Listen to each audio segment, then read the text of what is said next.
恒河二库钓鱼指南。早晨6点30分去排队，7点30分进景区。进入景区后排队，在保安亭处签字排号。我脚下这个就是大浮台，大浮台现在还有几个人在钓吧？然后往前走，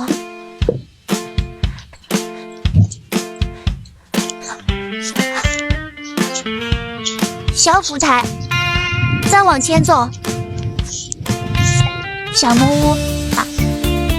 刚才听一个湖南的老来二库小木屋钓鱼的钓鱼高手大哥说，大浮台的这边可以钓到翘嘴，然后大浮台的左手边的那个尖尖可以钓到翘嘴。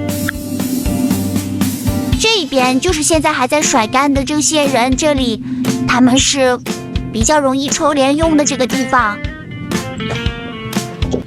然后这边的水是最浅的，大约可能有个6米，它可以钓到底，是钓鲤鱼的地方。